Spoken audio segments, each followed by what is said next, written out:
Assalamu alaikum wa rahmatullahi wa barakatuh. Ahlan, welcome back, guys. We are going to continue with our topic on how to live your life as a man.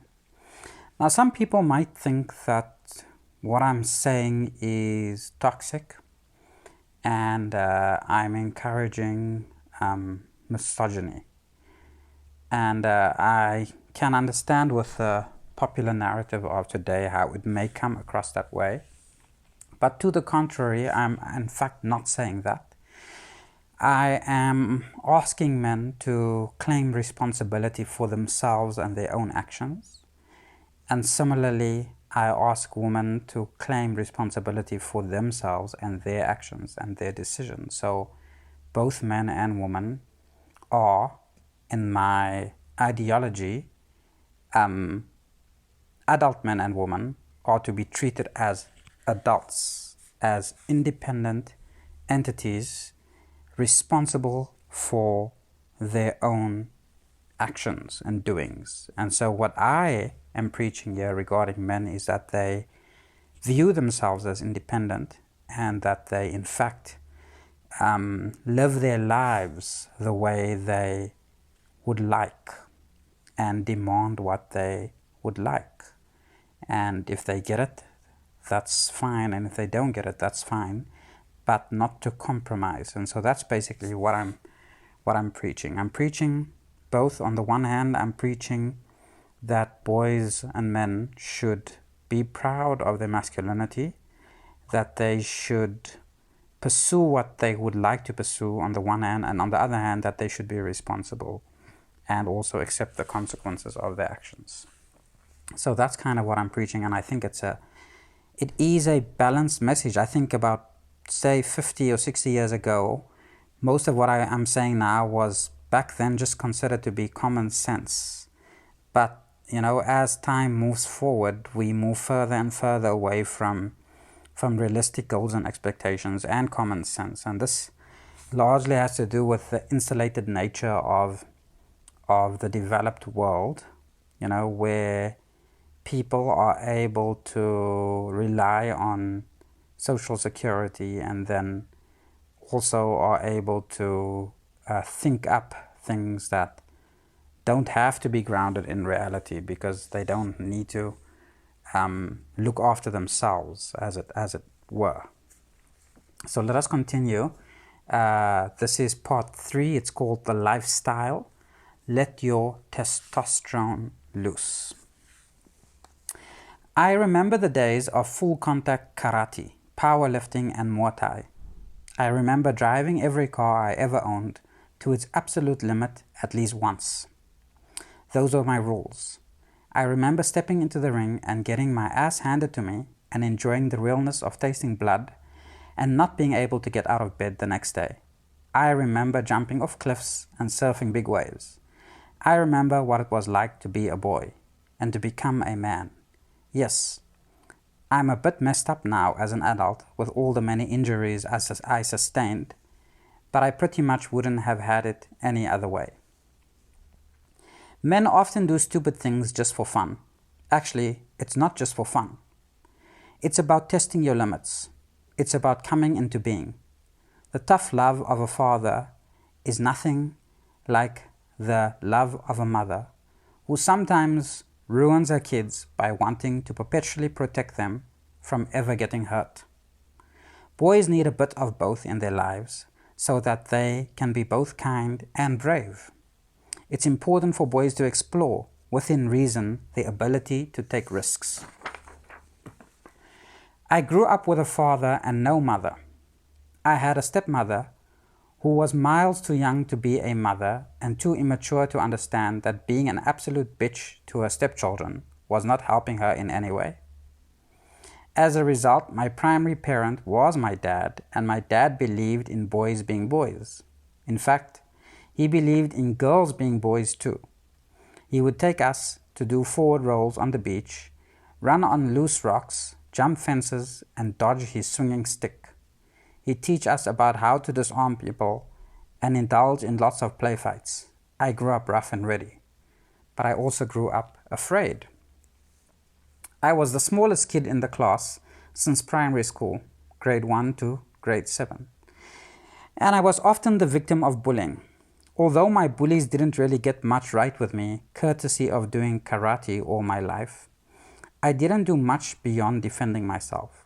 I never got punched or kicked or stabbed because I knew how to dodge and block and disarm knives. However, for some reason, no one ever told me to hit back and hit hard. I learned that on high school only, when bullying became life-threatening. I eventually learned how to be ruthless on the street, and after a while I would be chasing down people and beating them up. I did that long enough not to be messed with again in life. It was necessary to let that part of me loose. I had to learn aggression because I am not naturally aggressive. I remember one day while fighting in the ring, I pulled down the head of my opponent to knee him in the face. At a split second, just before the knee landed, I pulled his face towards my thigh so that he missed the edge of my knee. I could have won that fight easily, but I chose to let the fight run its course because the guy fighting me was so much younger than me. I was in it for fun. That was his career. I didn't actually want to mess him up proper. I have always been very compassionate by nature, and part of me didn't mind myself getting hurt so as to avoid others getting injured. I always had somewhat of a hero complex right up until I had my first child. When my daughter was born and it dawned on me that I was now a father and that someone had an absolute right over my existence, I decided that I could no longer be reckless. My father had sat me down and basically explained all that to me after he heard my wheels screeching down the road. That was how I drove. I used to speed around corners all the time. I used to tell off policemen, stop abuse of power any way I saw it, fight with people along the road who tried to beat up other people obviously weaker than them, and otherwise antagonize anyone who tried to cross me. I did it, and it was important because it showed me that I can hold my own. Every man needs to go through that rather dangerous phase of life, even if it kills him. The fact is, you can live your life as a pushover, never standing up for yourself, or you can do something about it and tell everyone to buzz off. What you need to live authentically is good principles, the kind you take from the Bible or the Quran. You need to hold to principle and stand firm for what it is you are convinced about. But be humble enough to change your mind if you're wrong. The fact is, you cannot be successful at anything if you are not prepared to dedicate your life or a huge part of your life to it. You cannot develop real character if you are not prepared to tell people to buzz off when they are wrong or when they try to impose their will onto you. At some level, of course, the imposition of will, like that of the law of your country, is necessary for a society not to fall into anarchy. Of course, it would be irresponsible for anyone to call for lawlessness, and yet every man is in a way a law unto himself. You need to be able to make that distinction so you can be authentically you and still obey the laws of state, of God, or the things you hold as binding on yourself. It's important for a man to hold things as binding on himself. There must be things you just won't do no matter what. There must be things that you hold as obligatory on yourself. When you have key markers that give you direction in life, you can truly focus your energy on your long-term development and plans. In all of this, don't forget what you are.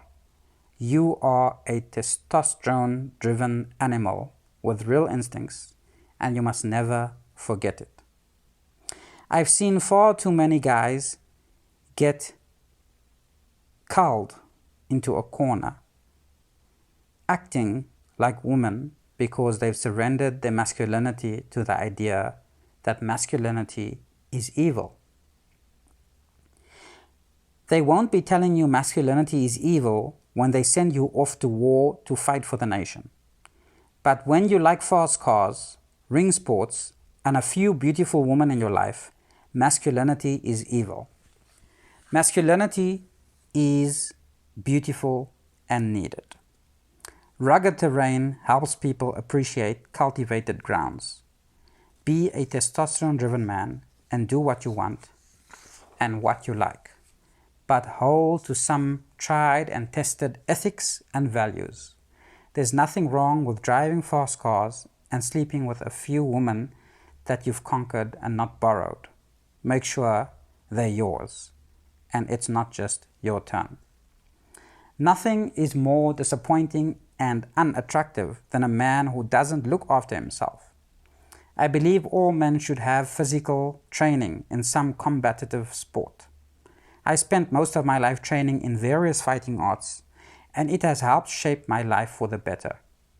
Every man must know how to fight. Sure, you don't have to be an expert or a professional, but in a fight, you should at least be able to throw a decent punch. I mean, even if you got your ass handed to you in a brawl, you should have gotten in one punch at least. You gotta have some self-respect. If you are one of those guys that like to geek it out and that's your career, more power to you. Take a break from your computer and do some push-ups, sit-ups and squats every day. Now and again go for a run.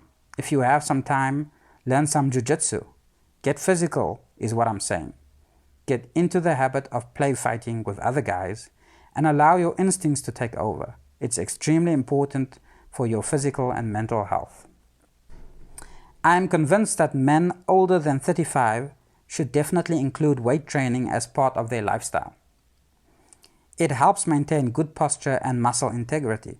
35 years old is just past the halfway mark of life, and your body will start deteriorating. You can slow down that deterioration by training regularly. It's also important for men to eat a balanced diet. Don't listen to vegans and vegetarians. Those diets are for rabbits. You are a man. It's not good for a man to be a vegetarian. You need to eat red meat, especially if you're training.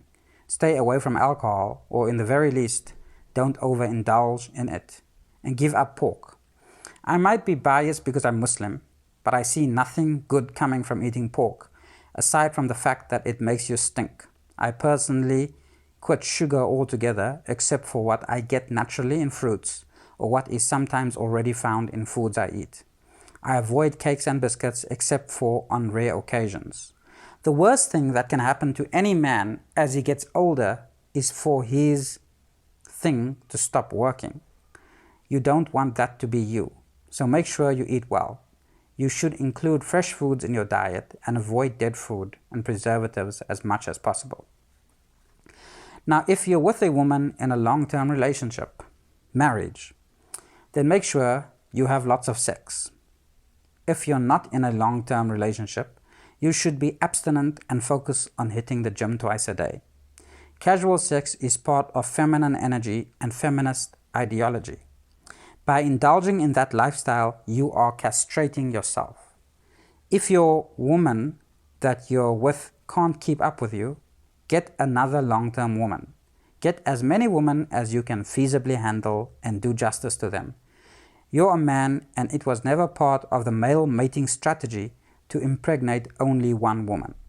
It's literally a waste of your God-given talents. Obviously, if you don't have a high libido, then you probably should be regular with just one or two women, since your low libido will frustrate your woman. Have a lot of sex. I don't see how anyone can think straight without getting that out of the way first in the morning. If you are unable to have regular sex, then you might be suffering from stress and anxiety, and as long as you live a balanced life, it will pass.